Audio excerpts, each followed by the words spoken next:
সুপ্রিয় দর্শক, আপনাদের সকলকে স্বাগতম। আজকের এই ভিডিওতে আপনাদের জন্য আবার নিয়ে এসেছি ফায়ার সার্ভিসের ক্লাস। আর আপনাদের জন্য একটা আপডেট, ফায়ার সার্ভিসের এক্সাম খুব শীঘ্রই হতে যাচ্ছে। আপনারা জানেন ফায়ার সার্ভিসের আগে যে এক্সাম হয়েছিল সেটা কিন্তু বাতিল করে দেওয়া হয়েছে, নতুন করে আবারও এক্সামে আপনাদেরকে বসতে হচ্ছে।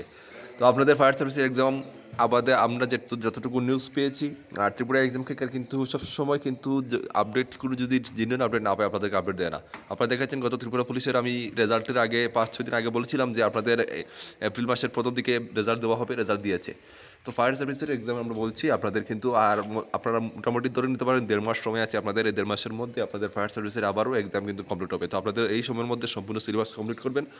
আমাদের কাছ থেকে আগে যারা নিয়েছিলেন আমরা এখান থেকে আমরা 70+ আমরা কমন দিয়েছি, তবে আগের সিলেবাস যারা নিয়েছেন সেটা কিন্তু পড়ে লাভ হবে না, কারণ এখন 2.5 বছরের উপরে হয়ে গেছে, অনেক কিছু চেঞ্জ হয়ে গেছে। আমরা নতুন সম্পূর্ণ সিলেবাস আবার তৈরি করেছি, আপনারা আমাদের কাছ থেকে চাইলে নিয়ে পড়তে পারেন।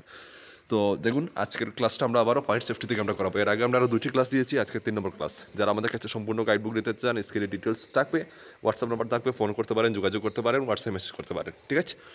আর ত্রিপুরার বিভিন্ন কম্পিটিটিভ এক্সামের আমরা নোটস দিই, স্ক্রিনে ডিটেল রয়েছে, যার যেটা লাগে আপনারা যোগাযোগ করতে পারেন।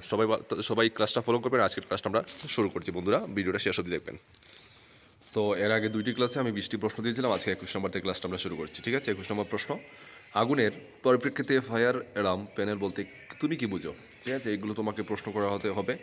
প্রশ্নটা এই উত্তর তুমি কি দেবে? দেখো, উত্তর দেবে অগ্নি নির্বাপক অ্যালার্ম প্যানেল আগুনের স্থান থেকে তথ্য প্রদান করে, মূলনীতি এবং এর অবস্থান শনাক্ত করে সাহায্য করে আগুন, ঠিক আছে? এরকম তোমাকে উত্তর দিতে হবে।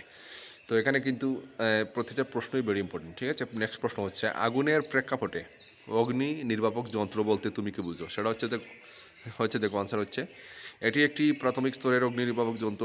সাধারণত এটি 4 ধরনের এবং সহজেই নির্দিষ্ট দূরত্বে প্রাঙ্গণে উপলব্ধ। ওকে, নেক্সট প্রশ্ন আমরা দেখছি বন্ধুরা। নেক্সট প্রশ্ন দেখো, অগ্নি নির্বাপক যন্ত্রের বিভিন্ন প্রকার কি কি? সুপ্রিয় দর্শক, আজকের ভিডিওতে আমি একটু প্রশ্ন কম দেবো, 10টা দেবো না, ঠিক আছে? আজকে ভিডিওতে একটু প্রশ্ন কম দেবো। তো নেক্সট প্রশ্ন যেটা হচ্ছে, দেখুন আপনাদের স্ক্রিনে নেক্সট প্রশ্ন হচ্ছে।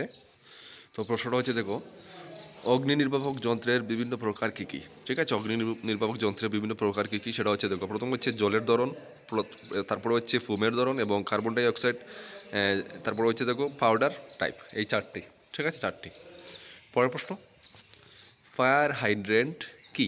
ফায়ার হাইড্রেন্ট কি সেটা হচ্ছে, দেখো, একটি ফায়ার হাইড্রেন্ট হলো একটি জল চার্জ পাইপলাইন এবং এর জন্য প্রাঙ্গণে উপলব্ধ বড় আগুন নিভিয়ে ফেলা।